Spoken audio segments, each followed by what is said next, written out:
Olá pessoal, retornando à nossa aula de barragem e rejeito, ainda na parte de conceitos. Temos aqui o primeiro de hoje, área de empréstimo.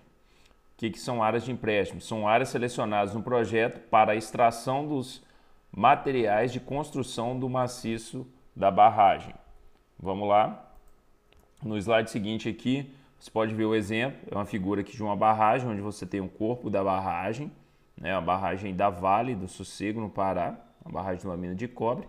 Então você tem aqui o corpo da barragem e logo atrás aqui da barragem você tem, por exemplo, uma pilha de estéreo. Essa pilha de estéreo aqui, ela pode ser retirado materiais dela para fazer a construção do seu dique de barramento. Exemplo, tem esses caminhões aqui realizando aqui o alteamento, construindo um dique de barramento, um dique rochoso aqui com blocos aí estéreos provenientes da lavra, vindo da pilha de áreas próximas. Então, área de empréstimo é áreas próximas à barragem onde você vai retirar materiais para a construção.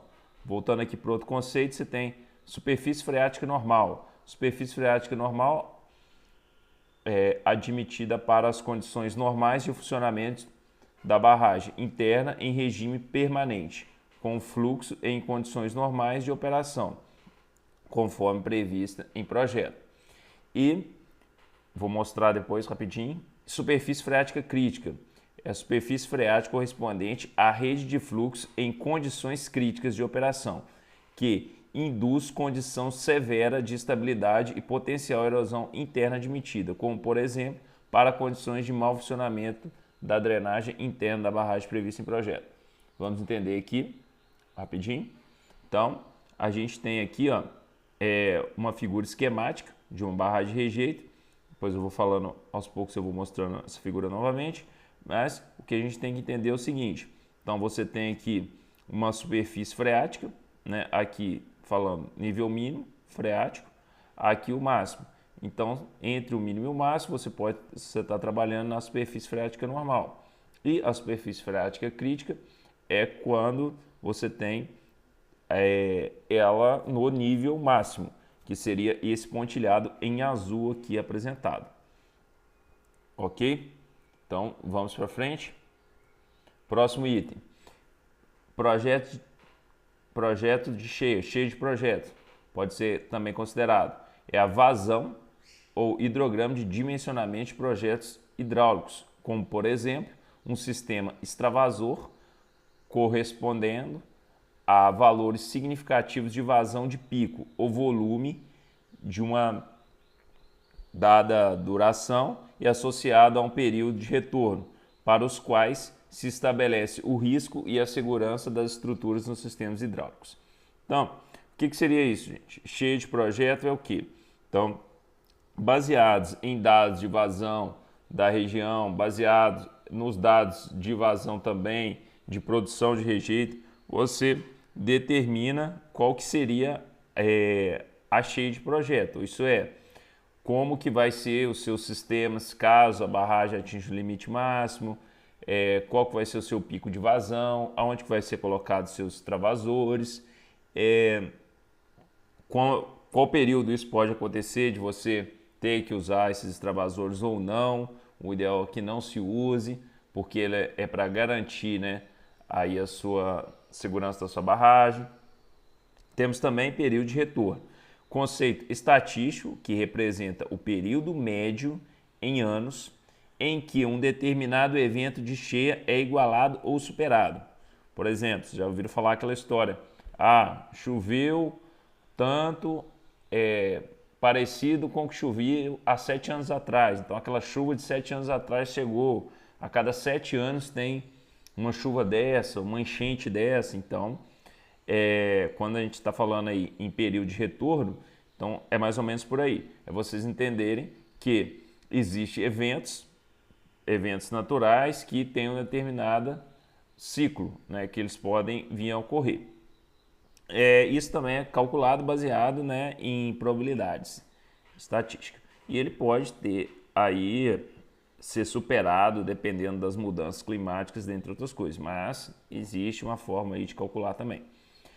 Bordo livre que seria, ou borda livre também, alguns chamam, é a altura livre entre o nível de água máximo calculado pelo modelo hidrológico no momento da passagem da cheia de projeto e da elevação de coroamento da barragem. O que é isso? Vamos voltar aqui na nossa imagem.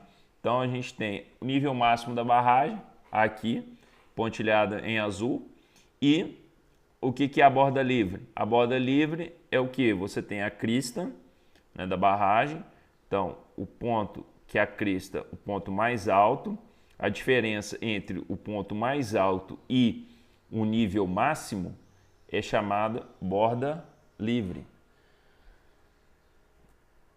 Vamos avançar. A gente tem aqui também o volume de espera. O que seria um volume de espera? Volume mínimo destinado ao amortecimento da cheia de projeto, situado entre a soleira do sistema de extravasamento e o nível de água máximo utilizado no dimensionamento das estruturas de vertimento. Então, sempre quando eu falo o que é uma estrutura de vertimento, é onde que a água pode passar na barragem quando ela atinge o limite máximo. Então, água ou rejeito.